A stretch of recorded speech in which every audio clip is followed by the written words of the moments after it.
Grant's POV, I had one job point, one very simple, logical, professionally expected job. Inspect the final hunt grounds setup. Check in with the committee. Give the alpha my report. Don't combust like a malfunctioning sprinkler. But the second I stepped onto the field, I caught it again. That scent. Dear moon goddess, that scent. Sweet, warm, like cinnamon and sunlight. My damn wolf stirred before I even saw her. He was already pacing, growling, mine. Mine. Ours, like a caveman with entitlement issues. I'd barely made it halfway to the check-in tent when my eyes locked on her, Maribel. She was just standing there with a clipboard, writing something, freckles glowing under the morning sun. Her red hair pulled into a messy knot that looked like it had been made in a hurry, but somehow still made her look ethereal. Like a goddess on coffee duty. My mouth went dry again. Get it together, I thought. Say something normal. Don't be weird. I opened my mouth. Nothing came out. Her head lifted and our eyes met. She gave me the tiniest smile, polite and unsure, then tucked a loose strand of hair behind her ear. I felt my knees go soft. My knees. What the hell?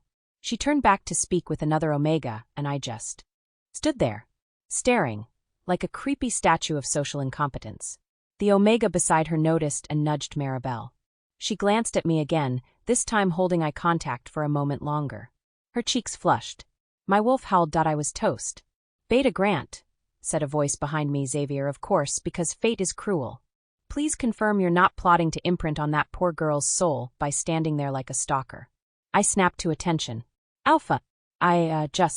He raised an eyebrow. You were mid-malfunction again. Not malfunctioning. I was assessing.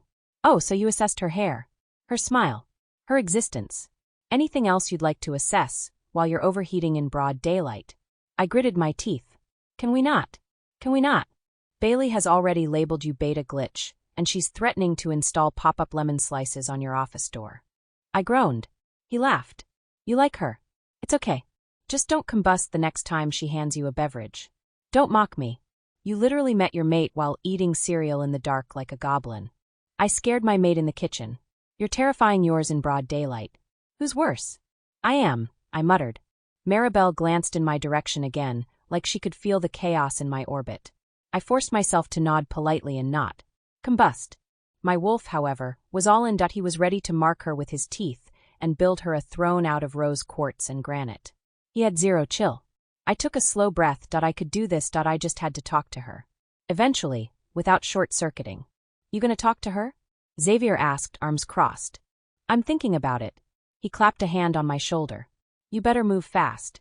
Bailey's planning to accidentally lock you two in the gear closet during the feast if you don't. And with that, my alpha walked off, grinning like a villain. Meanwhile, I turned back to Maribel, who was now leading a group of volunteers to the food tent. My mate, the omega I hadn't even spoken a full sentence to yet. And apparently, I was on a timer before my Luna orchestrated a hostage situation with zip ties and lemon props. Perfect. Bailey's POV, the main committee tent smelled of cinnamon-spiced tea, roasted nuts, and whatever pastries Nessa had sneakily stashed under the table like a food hoarder with stealth skills for me. The refreshment spread could have fed a small country. Platters of fresh fruit, croissants the size of small pillows, herbal infusions, and an enormous vat of Bailey-safe hot chocolate with tiny marshmallows. Inside, I sat on a plush folding chair like it was a throne of injustice. A Luna wrongfully robbed of her right to participate in the hunt. Nessa, the traitor, was at my left. On my right sat Caroline, Xavier's mother, sipping tea and side-eyeing me with amused affection. Across from us was my mom, aka the keeper of my childhood secrets, destroyer of dreams and ally-turned-snitch. I still think I could have participated, I grumbled, stabbing a cube of cantaloupe like it had personally offended me. Nessa coughed dramatically and whispered. In human form? Pregnant. Caroline raised a brow. Wait, what exactly were you going to do, sweet pea? Stalk a moose with your Luna sash flapping behind you? Obviously not, I said.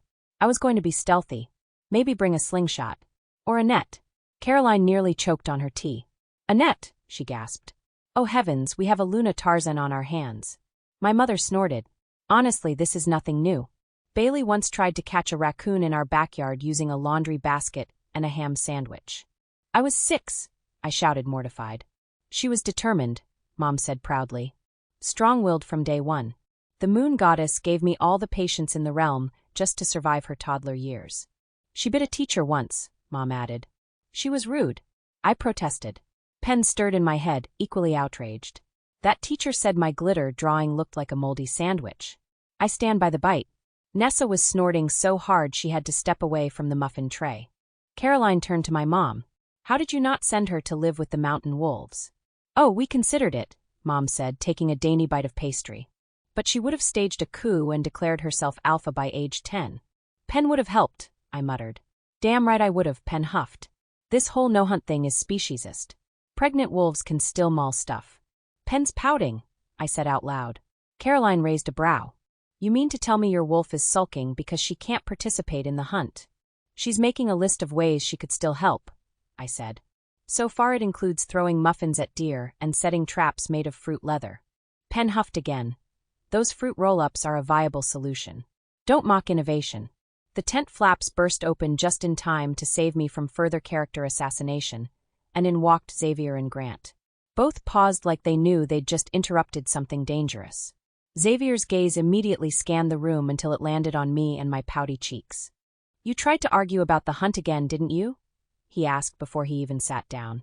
I crossed my arms. She told them about the raccoon incident. Grant blinked. Wait, is that what the whole laundry basket joke is about? I glared. I had a strategy. Caroline smiled sweetly at Xavier. Your mate tried to join the hunt in human form. With a net. Xavier closed his eyes and took a slow breath like he was trying to mentally reboot. Grant sat next to Nessa, nudging her with his elbow.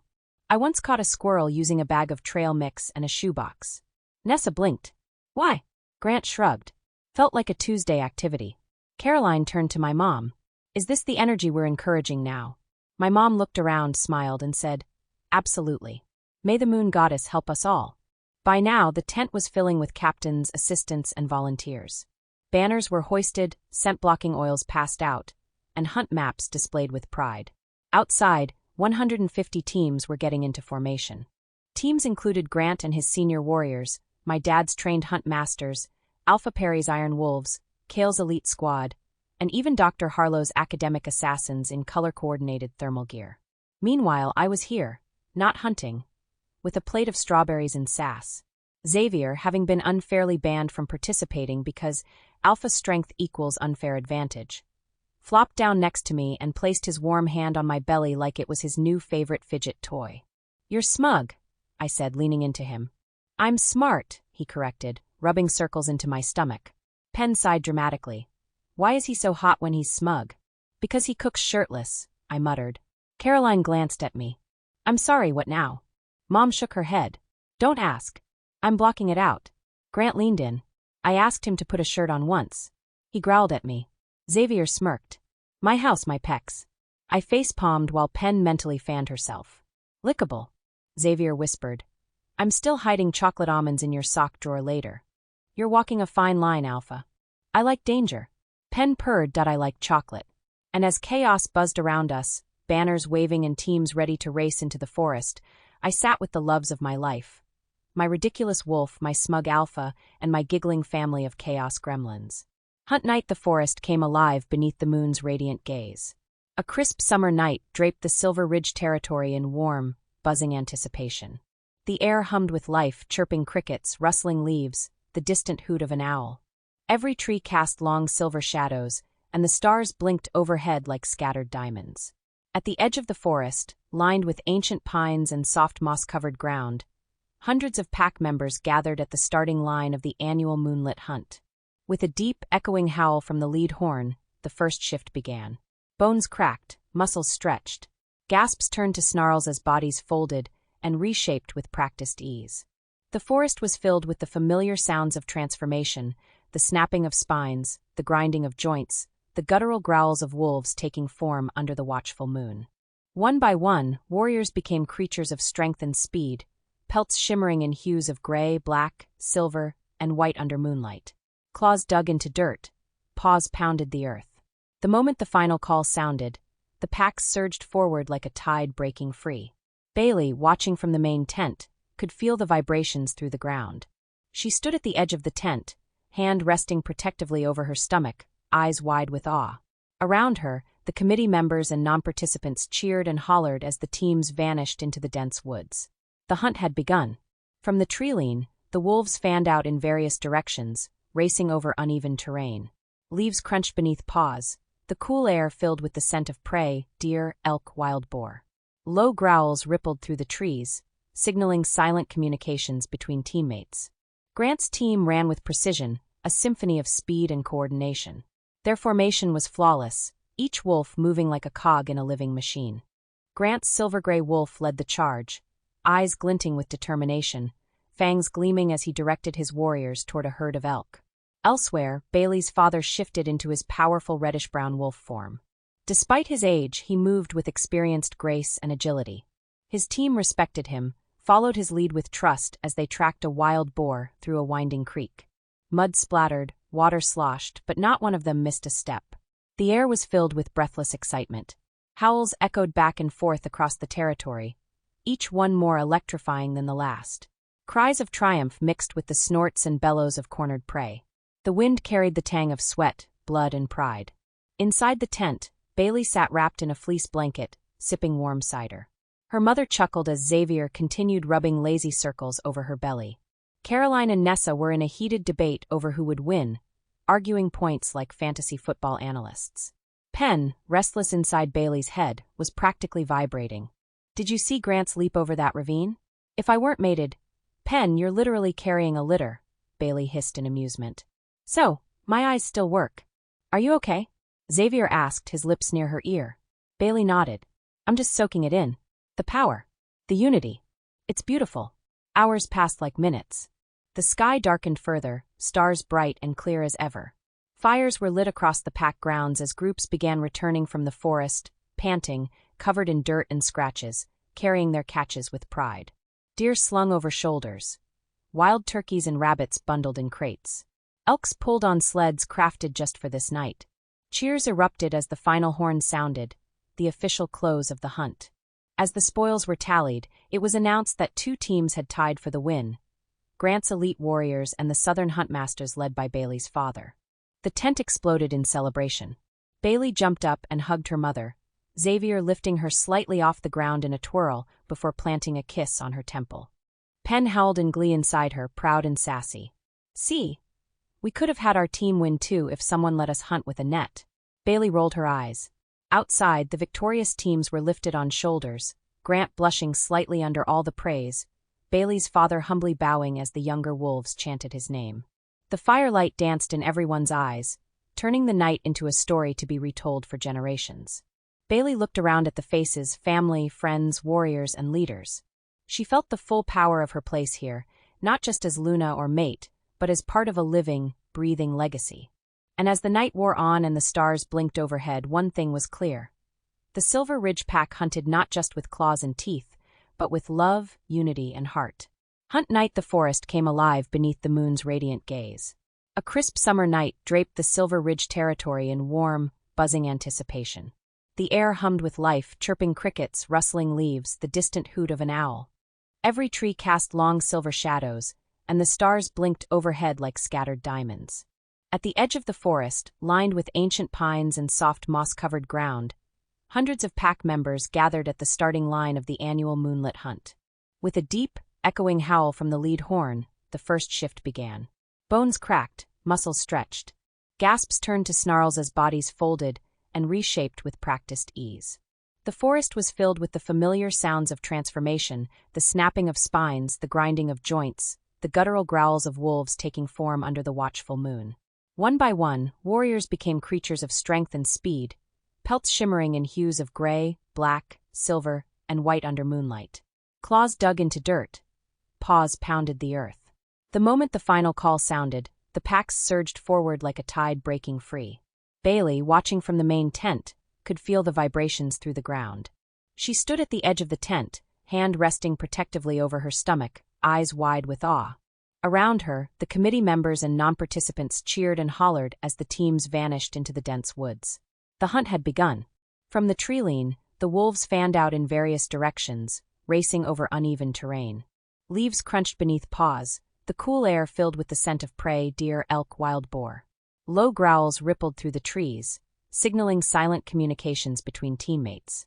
Grant's team ran with precision, a symphony of speed and coordination.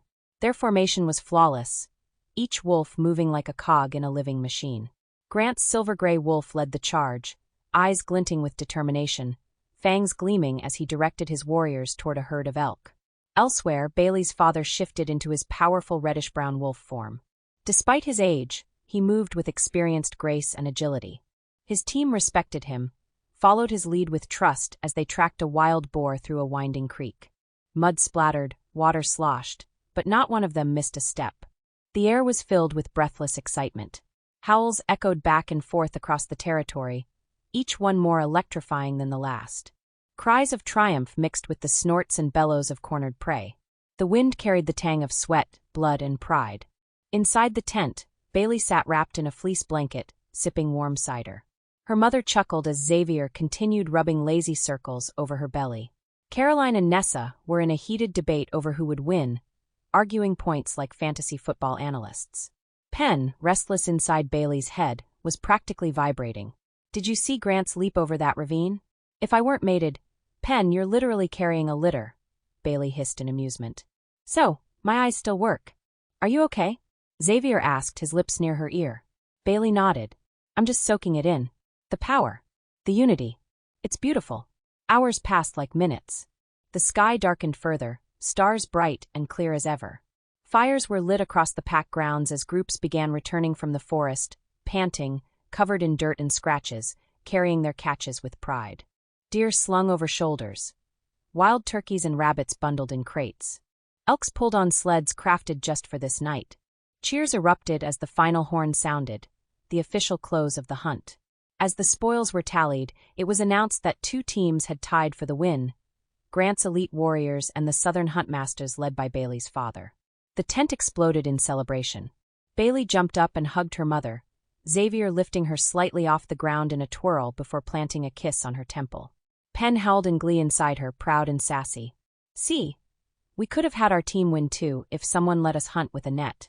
Bailey rolled her eyes.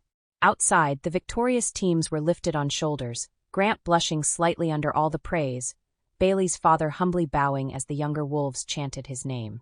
The firelight danced in everyone's eyes, turning the night into a story to be retold for generations. Bailey looked around at the faces, family, friends, warriors, and leaders. She felt the full power of her place here, not just as Luna or mate, but as part of a living, breathing legacy. Grant, however, fueled by the adrenaline still coursing through his veins, was not done. He moved through the celebration, scanning the crowd with sharp eyes. His wolf was restless, insistent, aching with purpose. Then he saw her. Maribel stood near the refreshment table, laughing gently with one of the other Omegas, her red hair catching the firelight like a halo of flame. Grant didn't hesitate. With long, determined strides, he crossed the field. Maribel turned just in time to see him coming, and then he was there, right in front of her. Without a word, without a single explanation, Grant cupped her face and kissed her. Passionately. The world melted around them. The sounds of celebration faded into the background. The only thing that existed in that moment was the connection between their lips and the spark that ignited in their souls. Gasps rippled through the crowd, followed by laughter and a chorus of approving howls. Maribel's hands clutched at his shirt, her cheeks flushed, her heart pounding wildly. When Grant finally pulled back, he kept his forehead pressed to hers. "I've waited long enough," he said softly. And Maribel smiled through the tears welling in her eyes. "I'm glad you didn't wait a moment longer. The hunt may have ended, but the night was far from over." Maribel's POV: I couldn't believe what just happened. Beta Grant had not only won the hunt, but then, right there in front of the pack, he'd found me in the crowd, looked at me like I was the only soul breathing, and kissed me. My lips were still tingling, my cheeks were burning. The other Omegas giggled behind their hands, nudging me playfully. I couldn't even bring myself to look at them without bursting into nervous laughter. I quickly found Alpha Perry and asked quietly if I could be excused for a little while. I could barely meet his gaze, worried he might say no, but instead he smiled and nodded. "Go, Maribel. You deserve it." I nearly sprinted off. Grant found me near the bonfire, the embers crackling, casting dancing gold across his features. He smiled when he saw me, and that alone made my heart skip. "I was hoping I'd get to talk to you," he said softly. We sat down on a soft patch of grass just beyond the crowd, the firelight warm on our skin, the night humming around us. "I wanted to tell you earlier," he said, "but I didn't want to overwhelm you." "You are." Mesmerizing, Maribel. I couldn't look away when I first saw you. I looked down, fiddling with a thread on my tunic. I'm just an Omega Beta Grant. I'm nothing special. I don't even have a wolf. He reached out and gently took my hand in his. And I'm a hybrid. My mother was a she-wolf. My father a human. I wasn't even supposed to exist in some people's eyes. But here we are. You're more than special to me, Maribel. I don't care about rank or wolves. I care about you. My breath caught. Even with the red hair? His laugh was soft and rich. Especially the red hair. It's wild and untamed like a flame. I love it. It suits you. I felt my face heat up again. And we talked for hours about everything, about our childhoods, our dreams, our fears, our families. Every word made him feel less like a distant figure of power and more like something warm, comforting. And mine.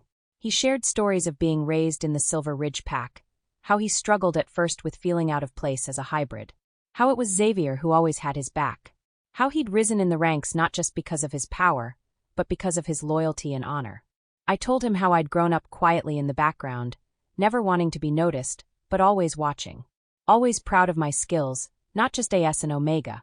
I took pride in making sure the alphas, betas, gammas, or whomever I served appreciated the hard work I put in, as my work ethic is an extension of myself. Under the firelight, he looked at me like I was the most radiant thing he'd ever seen. You do realize I'm going to ask you out on a real date, right? Grant said, his thumb brushing the back of my hand. I smiled, trying to contain the butterflies dancing inside me. I'd like that. Tomorrow night. I'll come by after patrol. I'll bring dessert. I raised a brow. What kind of dessert? That depends. What's your favorite? Cherry cobbler, I answered without hesitation. He chuckled. Then cherry cobbler it is. The fire cracked beside us. Somewhere nearby, someone began playing a soft melody on a guitar. The sounds of celebration continued around us, laughter, distant howls, the clinking of glasses, but for me, everything had narrowed down to this moment to him. For the first time in my life, I felt seen, not as an Omega, not as a servant, but as a woman. As someone who mattered. As someone who could be loved. As we sat together, our fingers entwined, the night stretched on like a promise. Grant's POV. I stood in Xavier's office, nervously twisting the cuff of my sleeve, the fabric soft and worn from years of use. It was strange. I'd been beta of Silver Ridge for years, fought battles, led warriors, and handled crises. But this was different. My first real date with Maribel. And, damn it, I wanted it to go perfectly. Xavier was sitting behind his desk, his chair creaking slightly as he leaned back, a grin spreading across his face like he was in on some cosmic joke. So, you're seriously trusting the kitchen staff to make the cherry cobbler? He asked, one eyebrow raised in amusement.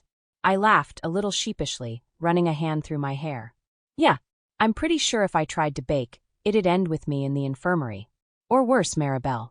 Xavier chuckled, shaking his head. Better safe than sorry. You don't want to start off your romance with food poisoning. Unless that's your plan to get her to nurse you back to health. I rolled my eyes, but couldn't help the smile that tugged at the corners of my mouth. Very funny. No, I just want everything to be perfect. Then the door swung open, and in walked Bailey and Nessa, their presences as different as night and day. Bailey was all sunshine and warmth, her smile lighting up the room as she bounced in, her eyes sparkling with mischief. Nessa, on the other hand, was quieter, her steps more measured, her expression more reserved as she took a seat in the corner, her posture straight and alert. Cherry cobbler? Oh, Grant, that's fantastic. Bailey exclaimed, clapping her hands together in excitement. Maribel is going to love it. I smiled at her enthusiasm, feeling a warmth spread through me. Bailey had this incredible way of making everything feel lighter, easier. Her support meant the world to me, and I knew she genuinely wanted this for me. Nessa didn't say much, but I could feel her eyes on me, her gaze unreadable. There was something beneath the surface, a current of emotion that I couldn't quite decipher. A pang hit me in my chest, but I pushed it aside, focusing on the task at hand. This was about Maribel, and I didn't want to mess this up. Bailey jabbed me playfully in the ribs, a teasing glint in her eyes. You better not mess this up. I expect a full report. All the juicy details. I gave her a grin, feeling a surge of confidence. You'll be the first to know. Every single detail. Xavier suddenly glanced at me, a teasing glint in his eyes. You look like a lovesick pup. What's wrong? Scared to talk to her? I rolled my eyes but felt the warmth of his words. Xavier had always been like a brother, sometimes brutally honest, sometimes annoyingly playful, but always there for me. It's different with Maribel. I don't want to screw this up. Bailey laughed softly, her voice like a melody. Don't worry, Grant. You've got this. Just be yourself. That's all any of us can do. Nessa took a deep breath, her voice barely above a whisper. I agree. Maribel sees you, Beta Grant. She sees the real you, and she likes what she sees. Her words surprised me. There was a depth to her, a strength that I'd never fully appreciated. I nodded, feeling a swell of gratitude and determination. Thank you, Nessa. That means a lot. Xavier cleared his throat and changed the subject, giving me a moment to collect my thoughts. Just be yourself. Maribel's already captivated by you. You don't need to try too hard. I nodded, feeling a swell of hope. Maybe this was the start of something real. Something good. Something that could bring light and joy into my life, into our pack. As Bailey and Nessa chatted quietly in the corner, their voices a soft hum in the background, I made a silent promise. I would cherish Maribel. And I would do everything I could to make her feel seen, loved, and safe. Because after everything we've been through, we all deserve that. We all deserve to find someone who makes us feel alive, who challenges us, who loves us for who we are. I took a deep breath, steeling myself for the night ahead. I could do this. I would make this night special for Maribel, and maybe, just maybe, it would be the start of something beautiful. Nessa's POV. I sat in the corner of Alpha Xavier's office, my hands folded neatly in my lap, my back straight, and my eyes downcast. I could feel the weight of my emotions pressing down on me, a physical pain in my chest that made it hard to breathe. Beta Grant was nervous, excited, and utterly oblivious to the turmoil raging inside me. I had loved him for so long, secretly, silently, with every fiber of my being. I never told anyone, not even Luna Bailey, who was my closest confidant. It was my secret, my burden to bear, and I carried it with a quiet dignity, always putting the needs of the pack and Beta Grant above my own. But now, seeing him so happy, so hopeful, it was both a blessing and a curse.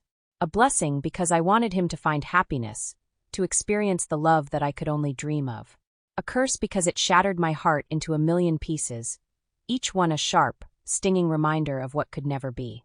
I watched as Luna Bailey bounced into the room, her energy infectious, her excitement palpable. She was thrilled for Beta Grant, and her enthusiasm was genuine. I envied her ability to be so open, so free with her emotions. I wished I could be that way, but I was always the quiet one, the observer, the one who stood in the shadows. Cherry cobbler? Oh, Grant, that's fantastic! Luna Bailey exclaimed, her eyes sparkling with mischief. Maribel is going to love it. Beta Grant smiled at her, and my heart ached. I wanted to be the one to make him smile like that, to see that look of happiness and hope in his eyes. But it was Maribel who had captured his heart, and I respected that. I respected him, and I respected the bond between fated mates. I shifted in my seat, trying to hide the turmoil inside me. I could feel Beta Grant's eyes on me, and I met his gaze briefly before looking away, my cheeks flushing slightly. I didn't want him to see my pain, to know the depth of my feelings. This was his moment, and I didn't want to take anything away from it. You better not mess this up, Luna Bailey teased, jabbing Beta Grant playfully. I expect a full report. Beta Grant grinned, and I could see the love and admiration in his eyes as he looked at Luna Bailey. You'll be the first to know. Every single detail. I took a deep breath, trying to steady myself. I agree. Maribel sees you, Beta Grant. She sees the real you, and she likes what she sees. My words surprised even me, but I meant them. Beta Grant deserved to be happy, and if Maribel was the one who made him feel that way, then I was happy for him. Even if it meant my own heart was shattered beyond repair. Alpha Xavier, ever the perceptive one, changed the subject, giving me a moment to compose myself. Just be yourself. Maribel's already captivated by you. You don't need to try too hard. Beta Grant nodded, and I could see the determination in his eyes. He was going to make this night special, and I knew he would succeed. He was a good man, a strong Beta, and he deserved all the happiness in the world. As Luna Bailey and Beta Grant continued to chat, their voices a soft hum in the background, I took a moment to reflect on my own feelings. I was heartbroken, yes, but I was also content. Content in knowing that Beta Grant had found his fated mate, that he would experience the love and joy that I could only dream of. I respected the bond between fated mates, and I would never stand in the way of his happiness, even if it meant sacrificing my own. Maribel's POV. The evening air was cool and fragrant, the soft glow of lanterns hanging from the porch casting warm golden pools of light. I nervously smoothed the folds of my simple dress as I waited on the bench outside the pack house. My heart fluttered in a way it hadn't in years, like it might just leap out of my chest. When Beta Grant finally appeared, I felt my breath catch. He was dressed casually, but something about the way he carried himself, confident, yet gentle, made my pulse race. In his hands, he carried a small, carefully wrapped dish. "I brought something," he said with a shy smile, holding out the cherry cobbler. My eyes lit up. "You made this?" He chuckled, scratching the back of his neck. "Not exactly. I left that part to the experts in the kitchen. I'd probably poison us both if I tried to bake." I laughed, the sound light and free, and felt some of my nerves melt away. "Well, it's the thought that counts, Beta Grant. And this smells amazing." We settled onto the bench together, the stars twinkling overhead like scattered diamonds. The night was calm, filled with the soft chorus of crickets and the occasional rustle of the breeze through the trees. It felt like a world made just for us. Grant opened the cobbler carefully, the rich scent of warm cherries and buttery crust wafting between us. He handed me a small plate and a fork. As I took the first bite, my eyes met his, and I saw something in them, something tender and hopeful that made my chest ache in the best possible way. "You don't have to pretend," I whispered, brushing a stray curl behind my ear. "You don't need to be perfect." He smiled, his hand reaching out to gently take mine in the soft glow of the lanterns. "I don't want to be perfect. I just want to be yours." A warm flush spread across my cheeks. The world seemed to hold its breath, and suddenly, nothing else mattered except the steady beating of our hearts and the promise of what might be. We talked for hours about everything and nothing. Our dreams, our fears, the pasts we carried quietly beneath our skins. I told him about my life as a wolfless omega, how I often felt invisible. And he told me about his hybrid lineage, about being caught between two worlds, yet belonging fully in neither until now. His hand never left mine. As the night deepened, the stars wheeling overhead, I realized I was exactly where I was meant to be, beside a man who saw me, really saw me, and wanted me just as I was. When the date ended, and Grant walked me back to the doorstep, he pulled me close and brushed a soft kiss against my temple. "Thank you for tonight, Maribel," he murmured. "For giving me a chance." I smiled, my heart soaring. "Thank you, Beta Grant, for seeing me." And as I watched him walk away into the night, I knew this was only the beginning. Xavier's POV, the soft hum of the night, wrapped around our bedroom like a lullaby. The moonlight streamed in through the sheer curtains, casting a silver glow on the walls. Bailey lay nestled in my arms, her head resting just above my heart, her curls tickling my chin. I held her close, one hand gently stroking the curve of her belly where our twins rested, growing stronger by the day. There were moments like this, between the chaos of pack duties, Luna obligations, and the hunt, that felt like stolen treasure. Just us, just breath, heartbeats, and warmth. "Bailey," I murmured softly, brushing my lips against her hairline. "Can I ask you something?" "Ma'am," she responded, sleepy and content. "How long do you think Ness has been in love with Grant?" Bailey shifted slightly in my arms, lifting her head to look at me. Her brows furrowed. "What are you talking about?" I blinked. "You haven't noticed?" She looked genuinely puzzled, so I continued. "She's been quieter. She barely teases Grant anymore. She smiles, but it doesn't reach her eyes. At the hunt, when your mom and my mother were laughing, Nessa was smiling too, but not really. And when you and I were teasing Grant in the office the other day, she was silent." Bailey's expression slowly shifted from confusion to concern. "I thought maybe she was just tired," she whispered. "Or maybe overwhelmed with her duties. I didn't realize." She trailed off, biting her bottom lip. "I didn't see it. She's good at hiding it," I said gently.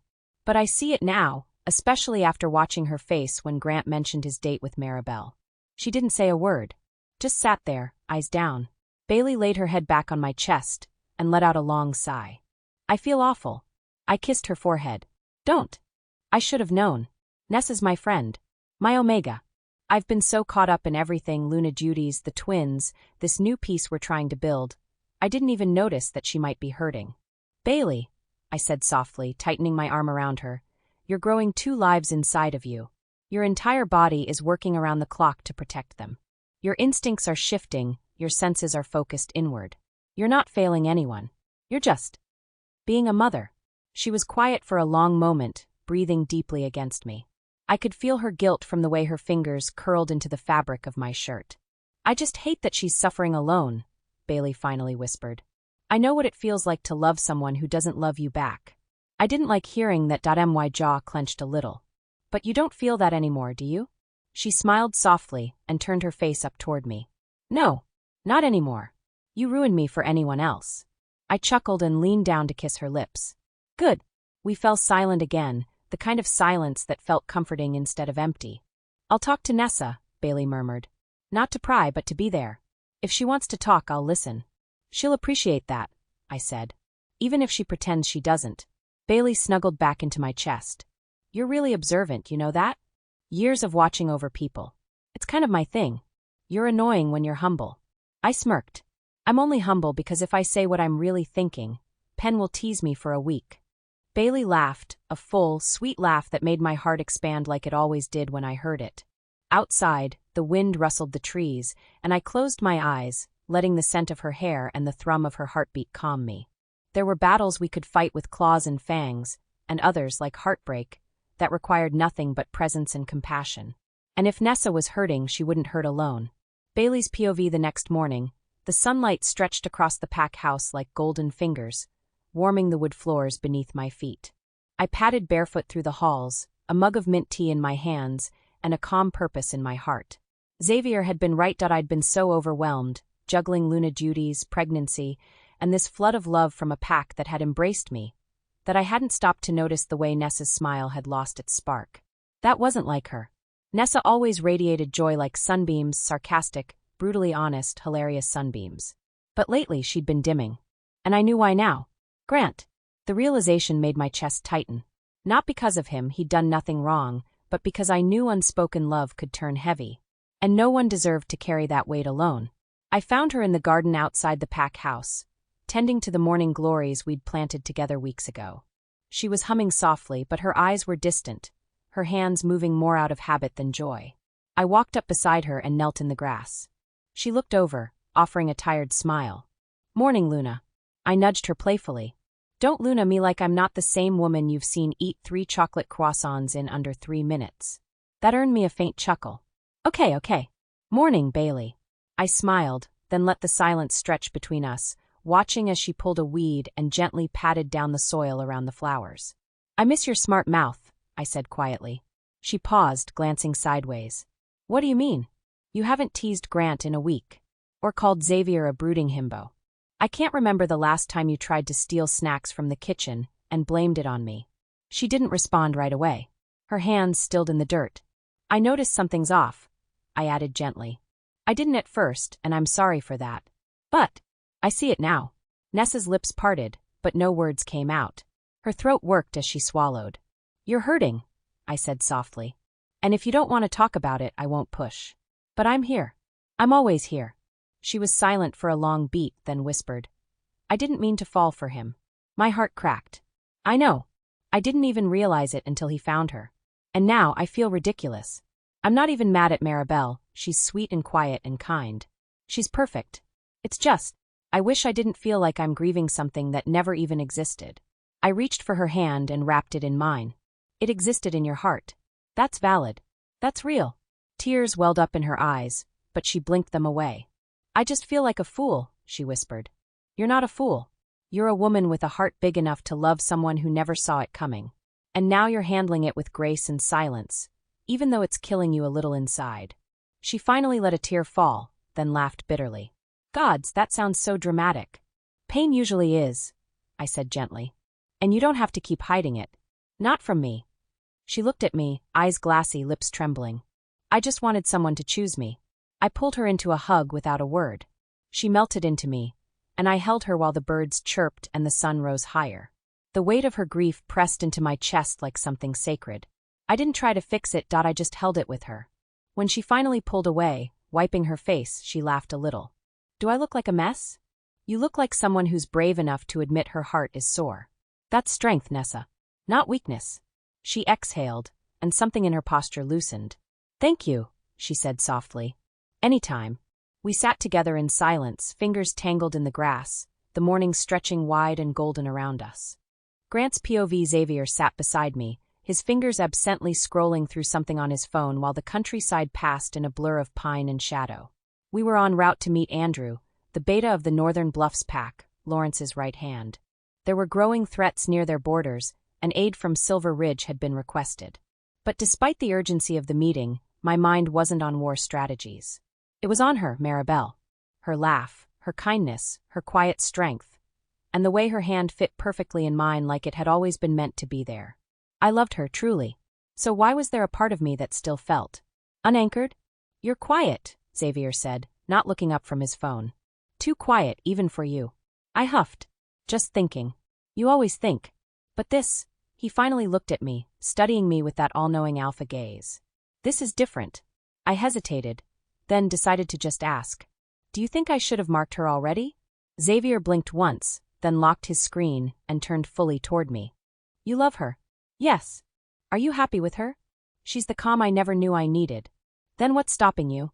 I opened my mouth, closed it, sighed. "I don't know," I admitted. "There's this hesitation. I can't explain it. It's not about her. It's me." Xavier tilted his head. "Is it Nessa?" That threw me. "What does Nessa have to do with this?" I asked, brows furrowed. Xavier just stared at me for a long moment before shaking his head with a low laugh. "Goddess, you really are clueless." I frowned. "What?" "Have you seriously never noticed the way Nessa looks at you? How she lights up when you enter a room? The way her entire posture shifts when you speak to her?" "I know. I never paid attention," I admitted honestly. "Nessa's always been around. We're close, but I never thought." I paused, the pieces slowly clicking into place. "You think she's in love with me?" "I know she is," Xavier said simply. Bailey noticed too after I pointed it out. I leaned back into the seat, stunned. "But I found my mate. Maribel is. She's everything." "I'm not saying you don't love Maribel. I'm not saying you should be with Nessa," Xavier clarified. "But maybe what you're feeling, that hesitation, isn't doubt. It's the weight of something unresolved. Maybe part of your heart feels it, even if your mind doesn't." The car rumbled softly beneath us. Outside, the sky was painted in shades of deep indigo, the stars waking up one by one. "You think I should talk to her?" I asked quietly. "I think you owe it to yourself. And to Nessa. And to Maribel. You're not a man who leaves doors half open." I let out a dry chuckle. "When did you become such a damn love guru?" He smirked. "Somewhere between nearly losing Bailey and becoming a hormonal pregnant mate whisperer." That earned a full laugh from me, but it quickly faded into silence as I stared out the window again, my mind a tangle of memory and feeling. Nessa. Had I truly been so blind? I always thought Nessa was just my friend. My comrade. She's beautiful, sure. But I never. I shook my head. "Grant," Xavier said, voice softer now. "The love of a chosen mate is just as powerful as a fated one. The moon goddess gives us threads, but we choose whether to weave the tapestry. You chose Maribel. But if a thread from the past is still tangled somewhere, it's okay to untie it. With compassion. With honesty." I nodded slowly, the truth sinking in. "I'll talk to her. I have to. Before I mark Maribel, she deserves all of me." "And you deserve to be unburdened," Xavier added. "Love should be full-hearted. No shadows." As we pulled into the gravel lot beside the Northern Bluffs compound, I looked over at my alpha, my brother in all but blood, and felt a strange calm settle over me. "Thanks," I said. Xavier gave a quiet smile. "Just don't forget to save me a slice of cherry cobbler at the wedding." That made me laugh again. But deep down I knew he was right. It was time to face what I hadn't seen. And finally make peace with the past, so I could fully claim the future. Nessa's POV. I tried to ignore the lump in my throat as I stood in the kitchen, staring blankly at the tray of chocolate-stuffed croissants cooling on the counter. My hands moved on instinct, carefully arranging the pastries into a decorative basket, tucking a silk napkin beneath them, drizzling the tops with just a bit more glaze. I told myself it was because Luna Bailey deserved only the best. But the truth was I needed something, anything, to keep my mind from unraveling. Because I was almost certain now that both Bailey and Alpha Xavier knew what I'd worked so hard to bury. My feelings for Grant. Even thinking his name sent a quiet ache through me, like someone pressing their palm to a bruise that hadn't healed. I didn't want to be this person, this Omega pining silently for a man who didn't see me, not really. I didn't want to be jealous or selfish or weak. But I also couldn't stop how I felt. And now he had a mate. A true, fated bond, Maribel. Sweet, Quiet Maribel with her kind heart and wild red hair. How could I compete with that? How could I even think of competing? I was terrified they would see me as a threat. That Luna Bailey might decide I was too emotionally unstable to remain as her attendant. That Alpha Xavier might demand I be reassigned, to give Beta Grant space to court his mate without distraction. That fear clung to my chest like frost. It made it hard to breathe. I swallowed it down and picked up the basket. Focus on your duties, Nessa, I whispered to myself, squaring my shoulders. Your Luna needs you. And that part was true. Bailey, my Luna, my friend, was in her final trimester. Her belly had grown so large I sometimes wondered how she managed to stand upright. The babies had been active all night again, and she hadn't gotten more than 2 hours of sleep. Her appetite had doubled, and every hour brought a new craving. Yesterday it was honey-drizzled bacon. This morning it was citrus, and now croissants, stuffed with chocolate. I made my way to her quarters and knocked lightly. "Come in," came Bailey's tired, slightly breathless voice. I entered to find her in her nest of pillows on the oversized chaise near the window, feet propped up on a velvet cushion, wearing one of Alpha Xavier's oversized t-shirts that barely stretched over her belly. The moment she saw the basket, her eyes lit up with a sparkle that made my chest warm despite everything. "Oh my goddess, Nessa," she gasped, reaching for the basket with both hands. "You beautiful, magical saint of a woman. Are those chocolate-stuffed croissants?" I smiled. "Still warm. I had the kitchen prioritize them for you." She tore one open and took a giant bite, her eyes rolling back in delight. "I could kiss you. I might kiss you. I'd prefer not to have chocolate all over my face, thank you." I teased gently, sitting down at the foot of her chaise. "You spoil me," she said after another bite, a little croissant dust clinging to her lip. "And I love you for it. Seriously, Nessa. Thank you. For everything. For always being here." I felt my eyes sting. "Of course," I said, forcing my voice to stay even. "You don't have to thank me. It's my job." "No, it's not just a job," Bailey said, more serious now. "You've taken care of me in ways I didn't even know I needed. You've made this pregnancy bearable, even when these 2 gremlins are doing somersaults in my organs." She smiled and placed her hand on her stomach, and for a moment I let myself feel joy. Pure joy. Because Bailey was more than my Luna. She was my anchor. "I've been tired lately," she confessed softly, rubbing a spot just beneath her ribs. "Xavier keeps saying I'm glowing, but I feel like an overcooked potato." "You are glowing," I reassured her gently. "Just a very active potato." She laughed, crumbs falling onto her belly. "See, this is why I keep you around." But even as we laughed, my heart dipped again. Would she still want to keep me around if she knew the truth I'd never dared to say? The room fell into a comfortable silence as she finished her croissant, reclining into her nest with a long, content sigh. "All right," she murmured sleepily. "Wake me in an hour. Unless the babies wake me first." I nodded and quietly gathered the basket, rising to leave. Before I reached the door, Bailey said, "Nessa?" "Yes." Her voice was warm. "You're important to me. Not just because of what you do, but because of who you are." The door blurred for a second as tears rushed to my eyes.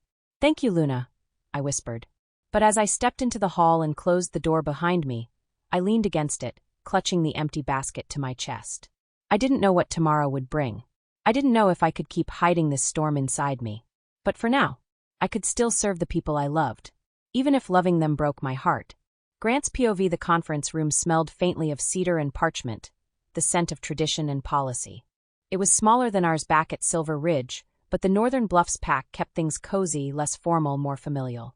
I sat beside Xavier at the long wooden table, across from Andrew, Lawrence's loyal beta. Papers were spread between us, along with a pitcher of water and 3 mugs that none of us had touched. Xavier had already made the offer official.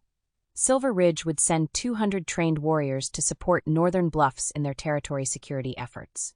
"As long as you need them," Xavier reiterated, his voice calm but authoritative. "This alliance has always meant something to us." Andrew gave a sharp nod of gratitude. "Your generosity won't be forgotten, especially now, when Lawrence's focus is finally shifting toward rebuilding." We all glanced toward the open doorway, just as Lawrence himself stepped into the room. If I didn't know the man's history, I might not have recognized the weight he'd once carried. The gauntness had faded from his cheeks. The heaviness behind his eyes was less visible now, replaced with something grounded, hopeful. He had a light in him again, something we hadn't seen in years. Xavier stood to greet him, and Lawrence didn't hesitate to pull him into a firm embrace. "Look at you," Xavier said with a genuine smile. "You look like the old you again." "I'm getting there," Lawrence replied, his voice a shade lighter than I remembered. Andrew gave me a nod, silently suggesting we step out to let the two alphas catch up. I followed him out onto the pack grounds, the fresh northern bluffs air brushing against my face with its familiar pine-laced crispness. As we walked, I noticed how the warriors around us stood taller than before. There was no hesitation in their movements, no slouched shoulders. It was as if the pack had taken a collective breath and was finally exhaling. "You've all done good work," I said honestly. "It's not easy coming back from what you've been through."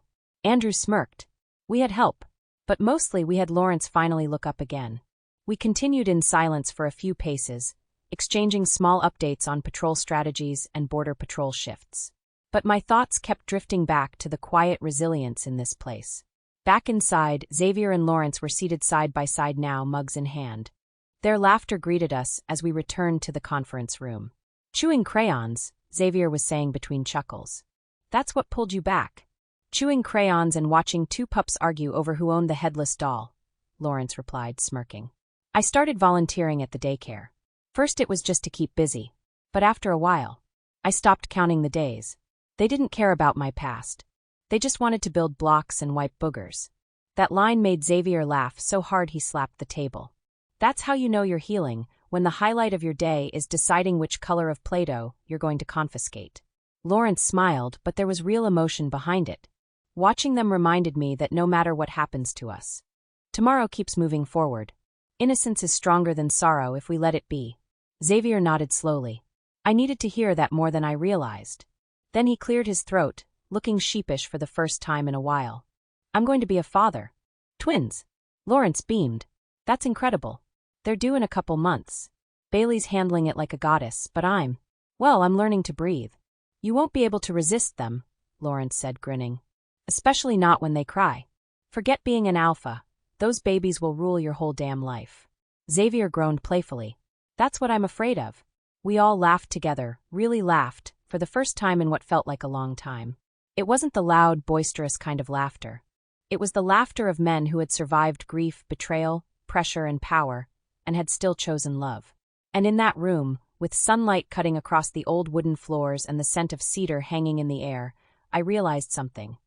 No matter how far our responsibilities stretched, or how much we gave of ourselves to the packs we served, moments like these reminded us who we were.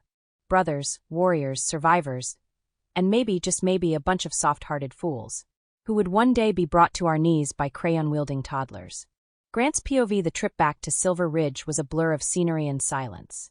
The pine forests thinned into open highways, but my thoughts stayed tangled in Xavier's words like the branches of the old northern bluffs evergreens. "Have you ever considered that your hesitation with Maribel might be because of Nessa?" His question hit me in the chest like a well-aimed strike. I didn't have an answer then. I still wasn't sure I had one now. I sat in the back seat of the Escalade, elbow propped against the window, watching the silver shadows of dusk stretch across the road. Xavier was quiet beside me, either giving me space or deep in his own thoughts. Knowing him, probably both. Nessa. Of all the things I expected to be wrestling with, her name wasn't on the list. Not because she wasn't important, but because I had never allowed myself to think of her beyond her role. Efficient, loyal, brilliant, and yes, beautiful in a way I hadn't fully let myself see. But feelings? I'd boxed those away long ago. Maybe too well. And then Maribel happened. From the moment I first saw her, it was like a bolt of lightning had split me in two. My wolf roared mate, and I didn't even fight it. She was everything soft and grounding. Her laugh, her humility, her flaming red hair, her quiet strength. I was drawn to her. Am still drawn to her. But Xavier's words lingered. Chosen love is no less powerful than fated love. It's a decision. It's a vow made in clarity, not compulsion. I rubbed the back of my neck, restless. Was I being fair to either of them? I remembered the way Nessa looked at me sometimes when she thought I wasn't paying attention. There was something there, warmth, affection, sadness, maybe even longing. How had I never seen it until Xavier said it aloud? Guilt started to chew at the edge of my resolve. Not because I had done anything wrong, I hadn't, but because I had been so blind to someone else's feelings. Someone who had stood beside me for years, who had gone to hell and back for Bailey, for the pack. For me. But I couldn't undo fate. and I couldn't pretend the bond one shared with Maribel didn't exist. She had become an anchor to a quieter part of me I hadn't known was starving. Her gentleness steadied the sharpness in my bones. So why the hesitation? I sighed, closing my eyes and leaning my head against the cool glass. Maybe it wasn't about Nessa at all. Maybe it was about me. Maybe it was about not knowing how to reconcile loyalty with longing. Maybe it was about making peace with the fact that love, even the deepest kind, always leaves someone behind. Or maybe it was simpler. Maybe I just needed to talk to Nessa, not to fix anything, not to ask for permission, but to give voice to what had been silent for far too long. Xavier finally broke the silence. You don't have to figure it out tonight. But don't let confusion rob you of something real, Grant. You're allowed to be happy. I nodded slowly, the weight of his words settling into something less like pressure and more like clarity. Maybe tomorrow, I'd start by finding Nessa. One conversation point, one truth at a time. Nessa's POV. I moved like a ghost in the Alpha house. Every time I sensed Beta Grant entering a room, I found a reason to leave. A task to complete, a hallway that needed dusting. A file that urgently needed delivering to literally anywhere but where he stood. Luna Bailey noticed, of course. She notices everything. But she didn't say a word, and for that, I was grateful. Alpha Xavier. Well, I was terrified he'd say something, but he didn't either. Avoidance became a form of survival. It was easier to slip into the shadows, to play the silent helper, to drown myself in schedules and assignments, than to face the ache in my chest. Because every time I saw Beta Grant standing tall beside the Alpha, laughing with Alpha Xavier, smiling at Maribel like she hung the stars, I felt something inside me fracture. It wasn't that I begrudged her. Goddess, no. Maribel was sweet and kind, and everything a mate should be. It was me. I'd been the fool. For years, I told myself it was a harmless crush. That the glances I stole at him when he wasn't looking were fleeting. That the flutter in my chest when he said my name was just respect, not longing. But I knew. Deep down I always knew. And now I knew what it felt like to be invisible. To be passed over. To be no one's first choice. I tried to bury it beneath duty. Luna Bailey's pregnancy was nearing its peak, and she needed someone she trusted to manage her world when she couldn't. I threw myself into it. From the moment she woke up groaning about her back pain, to the endless cravings that kept the kitchen omegas on their toes, to her quiet, exhausted whimpers when she couldn't find a position comfortable enough to sleep, I was there. Luna Bailey squealed when I brought her chocolate-stuffed croissants that morning, the flaky warmth still fresh from the oven. I swear you're the best thing in my life right now, she mumbled, her cheeks full, eyes glassy with gratitude. You spoil me, Nessa. I hope you know how much I love you for that. I smiled, brushing a hand over her shoulder. You're carrying 2 pups for a future alpha. I think you deserve a little spoiling. She grinned, but I saw it, the question behind her eyes. The worry. I could see she wanted to ask if I was okay. If I'd been crying again. If I'd eaten anything myself. I just smiled brighter. If I pretended long enough, maybe I'd even believe it too. Because as long as Beta Grant looked at someone else like that, I had to keep pretending. I had to keep walking through the halls like a whisper. I had to become the shadow behind the Luna. Because being forgotten hurt less than being seen and still not chosen. Bailey's POV pregnancy has this strange way of sharpening your instincts in some ways and dulling them in others. I could sense things now more than ever, shifts in energy, the subtle unease in a person's posture, the way a laugh doesn't quite reach the eyes. But I also found myself slower, heavier, both physically and emotionally, like I was carrying not just these twins, but an entire new universe inside of me. Still, even with my sharpened senses taking a hit, I could see it in Nessa. The sadness behind her eyes. The way her smiles didn't light up her face the way they used to. She was quieter, always working, always nearby, until Grant was in the room. Then she was gone, slipping away with polite excuses and efficient lies. A report that needed her review. A call to return, something to coordinate in the kitchens. She was a phantom when he was near, and it wasn't hard to guess why, not after Xavier and I talked about it. We'd both noticed it. The way Grant's eyes lingered on the empty space she left behind. The tightness in his brow, like he was trying to solve a puzzle that kept changing shape. And even though it would have been easy to meddle, to sit them down and force a heart-to-heart, we'd agreed not to intervene. They were adults. They needed to find their own truth. But goddess, it hurt to watch. And yet, there was so much joy surrounding me too. At my last prenatal visit, Dr. Harlow beamed as she waved the ultrasound wand over my belly, pointing out the tiny kicks, the healthy heartbeats, the wriggling limbs. 6 weeks, maybe less, she told us. 6 weeks. 6 weeks until I'd meet them. Until I'd hold them. Until I'd share them with the world. Part of me wanted to slow time down, because right now it was just us. Me and my babies. Their little kicks during the night, the way one of them always responded when Xavier whispered to my stomach. The way I could place my hand on the right side of my belly and feel one of their hiccups flutter beneath my palm like a heartbeat drum. This part of the journey, it was mine alone. And selfishly, I wasn't quite ready to let it go. Still, the anticipation in the house was palpable. My mother practically redecorated the nursery twice over. Caroline, Xavier's mom, kept slipping me herbal teas and fussing over the arrangement of the crib blankets. Xavier, well, he barely left my side unless it was to attend a meeting or help Grant. And when he was here, I was his entire orbit. It was overwhelming and sweet and smothering and perfect. Which is why when Nessa brought me chocolate-stuffed croissants this morning, I nearly cried. I squealed instead because hormones and clutched the box like it was a sacred gift. Nessa, this is exactly what I needed. You spoil me. I grinned, already chewing my first flaky bite. She gave me that soft smile again, the one that didn't quite meet her eyes, and I felt my heart squeeze. I appreciate everything you do, I told her honestly. Everything you are. I love you for it. Her eyes shimmered, and she looked down quickly, pretending to brush crumbs from the bed sheets. I love you too, Bailey, she whispered. I didn't push. I didn't ask. But I wanted to take her hands and say, tell me what's really going on. Tell me if you're hurting. But instead I rubbed my belly and said, one of them just kicked. I think they're excited about croissants too. Nessa chuckled, and for a moment, just a moment, the sadness behind her eyes dimmed. I'd wait until she was ready. And when she was, I'd be there. Grant's POV, the Alpha house had gone still, blanketed in a hush that only arrived when the moon was high and every wolf lay tucked in sleep. I should have been in bed too. But my body resisted rest, even as exhaustion gnawed at my bones. Restlessness pulsed in my chest like a second heartbeat. I needed something, anything to ground me. So I padded down the darkened hallways barefoot, dressed in just a pair of gray joggers and a loose t-shirt. The floorboards creaked softly underfoot as I made my way to the kitchen. I wasn't sure what I was looking for. A sandwich, maybe one of those little almond pastries Nessa always saved for Bailey. Nessa. And there she was. Backlit by the soft golden glow of the stove light, Nessa stood at the island with her back to me, scribbling something down on a notepad. Her hair was up in that messy twist she always wore late at night, a few strands falling loose to frame her delicate features.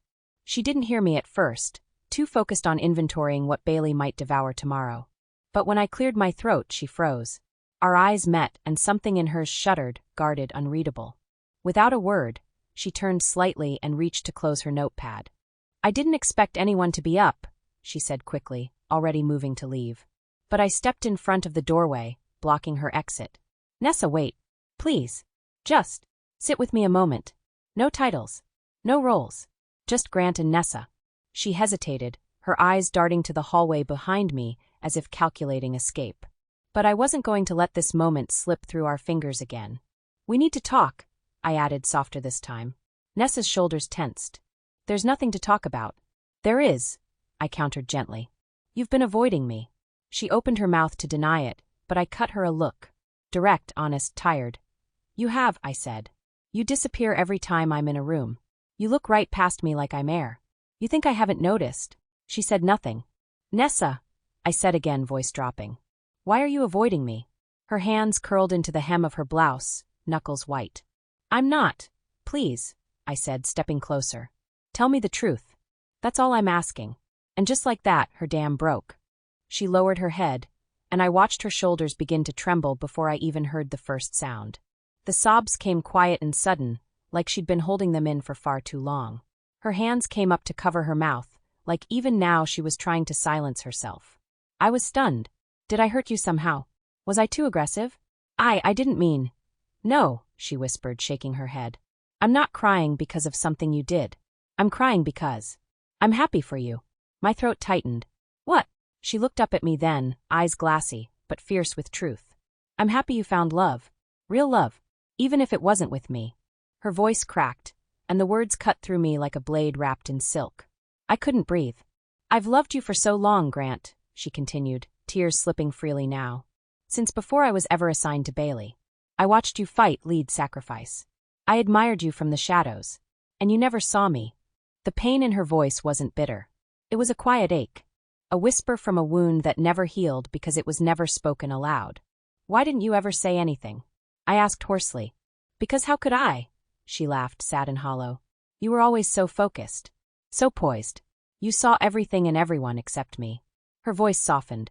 But I never wanted to be a burden. Or cause conflict with you and Maribel. I'd never stand in the way of your happiness. Because seeing you happy, that gives me joy too. She stepped forward, wiping her tears. But please, Grant, let me move on with my pride. Don't pity me. That's the one thing I can't take. And then she started to walk around me. Instinct took over. I reached out and grabbed her wrist, not hard, just enough to stop her. She looked up at me, startled, and then I kissed her. I don't know what possessed me. Maybe it was all the nights I watched her without really seeing her. Maybe it was the raw vulnerability in her voice. Or maybe it was just this moment, charged and aching and impossible. Our lips crashed like a storm meeting the shore, unplanned, unfiltered, electric. And when we pulled away, gasping for air, she stared at me with confusion dancing behind her lashes. Why? Why did you do that? She asked, voice trembling. I don't know, I said honestly. I just needed to. I wanted to. She lowered her eyes, cheeks flushed. But before she could say anything, I gently tilted her chin up and kissed her again, slower this time. Like an apology, like a question I didn't know how to ask. And she kissed me back, Goddess help me.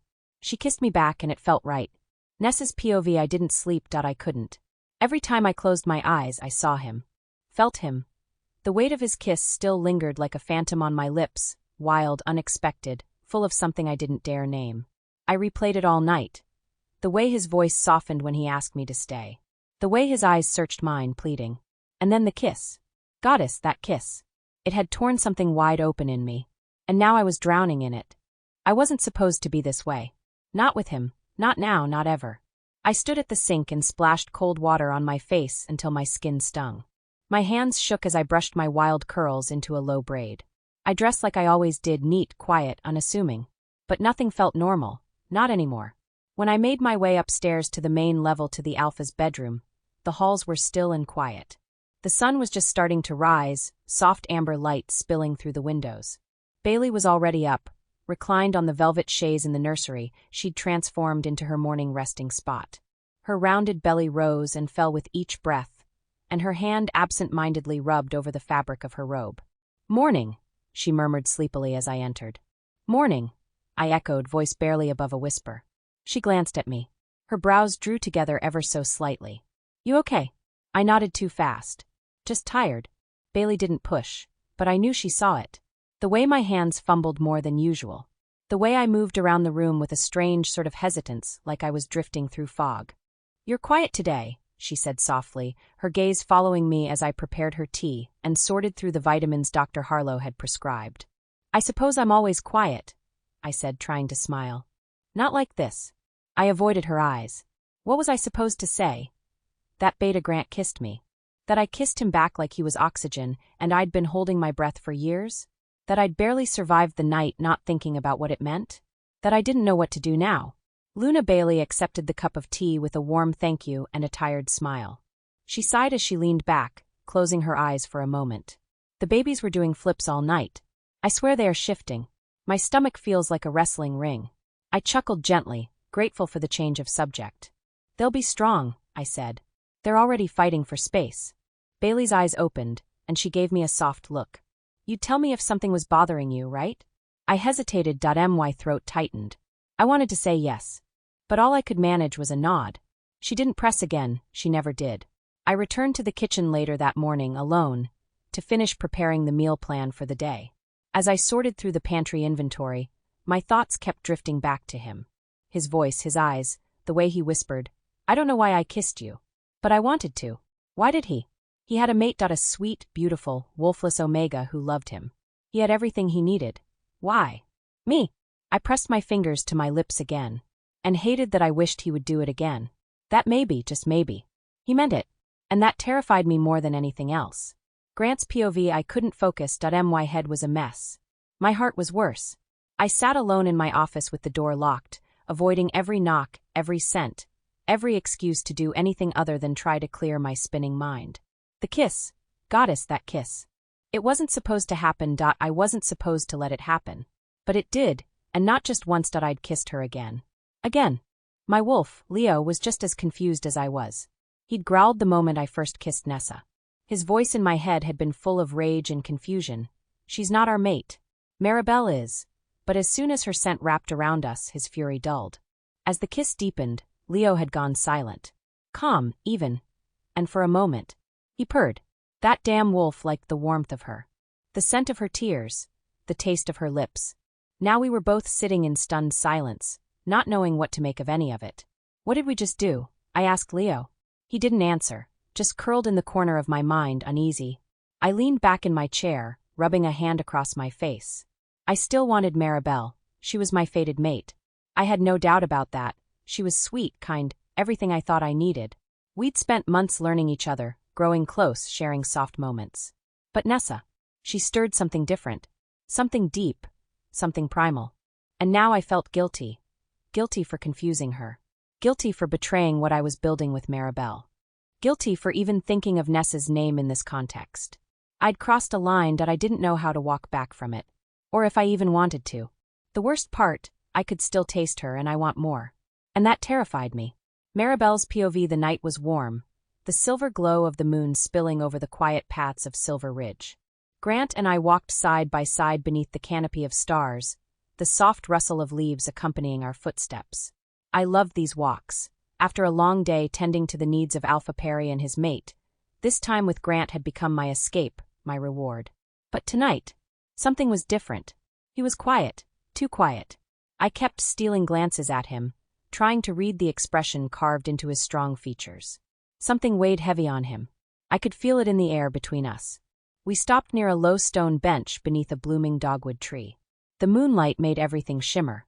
My heart skipped as he turned to face me, eyes serious and searching.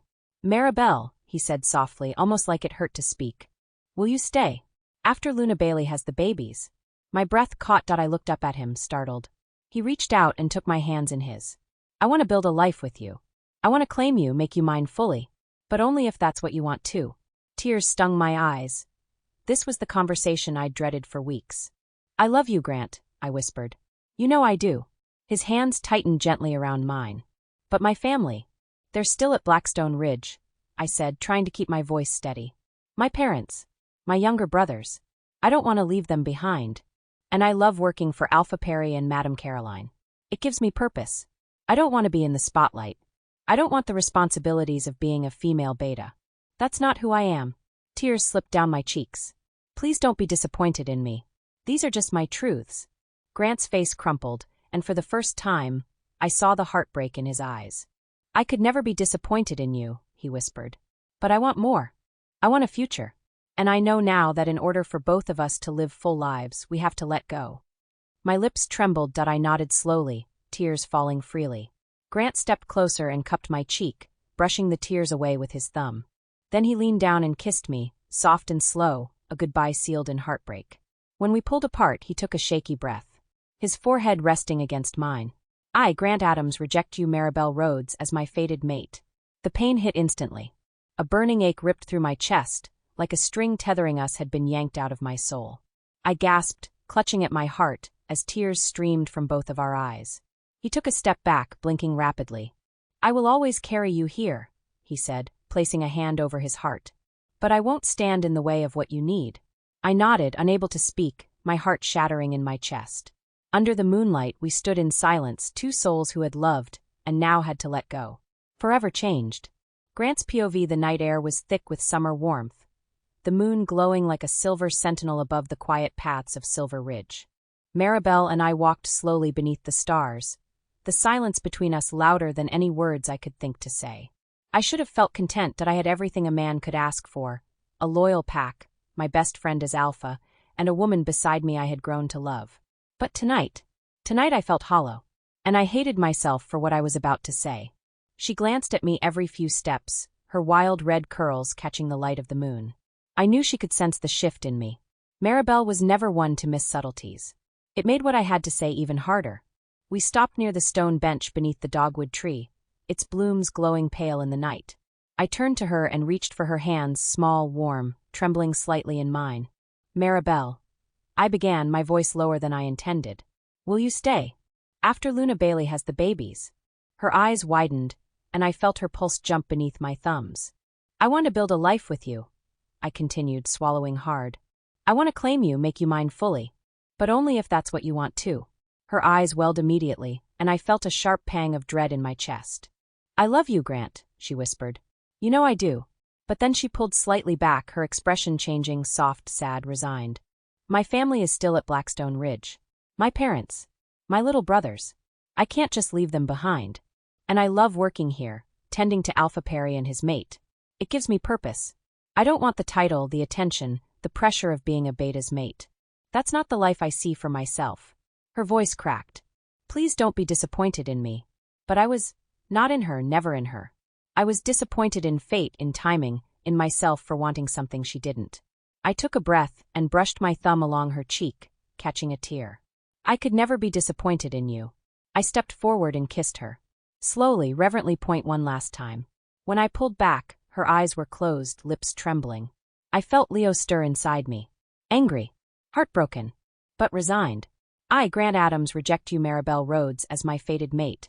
The bond severed instantly. I gasped, clutching at my chest as a searing pain tore through my heart. Her gasp mirrored mine. Her eyes snapped open, tears pouring freely now. The silence that followed was unbearable. But I had to say one last thing. My voice broke as I said it. You'll always have a place in my heart. But I want you to live the life that brings you peace. She nodded, unable to speak. And slowly, painfully, we stepped away from each other, two people who had once been written in the stars, now rewritten by choice. With a broken bond.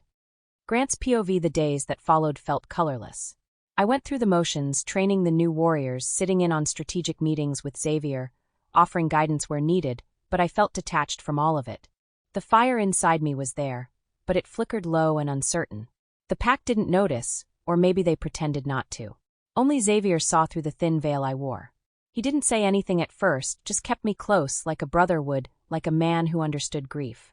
I found myself running through the woods more often, far beyond Leo's body could handle, deep into the silence of the trees where no eyes followed and no expectations pressed. Leo was quiet in my mind, not angry, just mourning. He had accepted the bond. And even though it was severed, her scent still lingered in my memory, roses and rain and the soft warmth of her touch. The ache wasn't just emotional, it was physical. Like my body had grown used to carrying something precious, and now that it was gone, I was unbalanced. My chest ached in quiet moments. My stomach twisted whenever I had to visit Xavier's parents at their home. I could hear her in the kitchen where she'd laugh softly with the other Omegas. I'd hear a giggle and my heart would race, only to break again when I realized it wasn't her. The nights were the hardest. The bed felt cold, no matter how many blankets I piled on. I couldn't sleep. Every time I closed my eyes, I saw her tear-streaked face under that silver moon. Heard her voice breaking as she said she didn't want to leave her family. Felt that kiss, soft, final, sacred. There was a weight to the emptiness I now carried. A hollowing that crept in slowly, devouring the soft places she'd once touched. I would wake gasping, heart thundering, reaching out for something that wasn't there. One night, I couldn't take it anymore. I walked to the training yard and pushed my body until it screamed. Punches against the sandbag, sprints until my legs buckled. Push-ups until my arms trembled. It was pain with a purpose, a temporary release. Leo stirred. She was ours, he growled. I know, I whispered aloud. But you did the right thing. Then why does it feel like dying? He didn't answer. Maybe there wasn't one. Bailey sent Nessa to check on me a few days later. She didn't say anything, just left a basket of food on my table, still warm, carefully prepared. Her presence was quiet, gentle. And when she left, I realized how different her silence felt. Not hollow, not painful. Just present. I didn't know what it meant. Not yet. But for the first time since that night, I didn't feel like I was drowning. Maybe grief wasn't a tidal wave after all, maybe it came in ripples, and maybe healing did too. Still, I mourned the future that would never be. The little moments I would never share with her, the shared breakfasts, the laughter under moonlight, the children we might have had. I carried them like ghosts. All I could do now was keep moving, keep breathing, and keep leading. Because that's what I was, Beta of Silver Ridge. Even with a shattered heart, I still had a duty. And maybe, just maybe someday, I'd know what to do with the pieces Maribel left behind. Xavier's POV, it broke my heart to see my best friend so broken. Grant had always been the steady one, the rock, the anchor. But now he moved like a shadow of himself. His smile never reached his eyes, and his laugh, when it came, was just a ghost of what it used to be. Bailey and I gave him space that we didn't push. Grief was a strange thing. No one could dictate how long it should last or how loud it should be. Sometimes it whispered in silence. Other times it screamed behind closed doors. I noticed Nessa watching him too. From a distance, she never said a word, but her eyes lingered, heavy with something unspoken. Pain, maybe, compassion, regret, or perhaps all three. Even though the decision had been made, Grant had severed the bond with Maribel. It didn't mean the wound wasn't still bleeding. I knew he needed time. Time to mourn. Time to understand what he'd lost, and maybe, what he might one day find again. We all grieved differently, but Grant. He carried his heartbreak like armor. Silent. Heavy. Unseen by most, but not by me. Never by me. He would heal, eventually. But for now, we would hold the line until he found his way back to the fire in his soul. Because that's what brothers do. Bailey's POV, my heart ached for Grant, that I'd never seen him so broken. I tried to engage in our usual morning banter, tossing out sarcastic comments and jokes like lifelines, but he only offered dry responses, if any. I respected him even more for doing what was unthinkably difficult, letting go of someone he was destined to love. But watching him ache in silence? That was its own kind of agony. I noticed Nessa, too. She cared for him quietly from the shadows. She never overstepped, just watched, tended from afar. Her presence was gentle but constant. And I think Grant noticed, too. He just didn't know what to do with the kindness when his soul felt so bruised. But one thing I've learned about timing? It belongs to no one. And the twins decided they had no intention of waiting for perfect conditions to make their debut. 2 weeks early. Of course. It was late. Xavier and I curled up in bed, his arms wrapped around me like armor. He was snoring lightly, and I laid there listening to the rhythm, feeling the warmth of our bond. Then came the first contraction. A bolt of lightning straight through my spine. I screamed. Xavier shot up so fast he nearly launched off the bed. What? What? Who's dying? I am. I shrieked, clutching my belly. Your children are trying to claw their way out of me. Panic turned him into a hurricane. He jumped out of bed, shirtless and barefoot, and sprinted for the door. I'll get the car. Meet you outside. And then he was gone. I blinked. He forgot me. I'm still in here, you absolute alpha moron. I shouted after him, half laughing, half crying from the pain. Nessa, bless her soul, burst into the room moments later, clearly roused by the scream. She found me doubled over, one hand on the wall, the other on my belly. Where's Alpha Xavier? Did he leave you? She asked incredulously. Like a damn getaway driver in a heist movie. I hissed through another contraction. To her credit, Nessa didn't laugh yet. She helped me get dressed and then went to bang on Grant's door. Soon, Grant pulled up and loaded me into the SUV. Nessa climbed in beside me, helping me breathe as I cursed Xavier with every contraction. When we arrived at the infirmary, we found Xavier in full alpha rage mode. I can't find her. How do you lose a pregnant woman? He shouted at the poor nurses. I was wheeled in, red-faced, sweaty, and furious. You lost me. I was never with you, Xavier. He turned, eyes wide, looking like a man just reunited with his missing limbs. Pen, of course, couldn't hold back. Oh my goddess, Alpha, you left your very pregnant mate behind like you were late for brunch. I panicked. Xavier defended, holding my hand like it was his tether to sanity. There was screaming. I heard bones breaking in my dreams. I wheezed through the contraction, tears of laughter mixing with the pain. You're lucky you're cute, Alpha. Or I'd have your balls in a mason jar. The nurses wisely kept their heads down, pretending none of this domestic chaos was happening in their sterile, fluorescent world. But despite the pain and chaos, I felt the magic of it all. This was our beginning.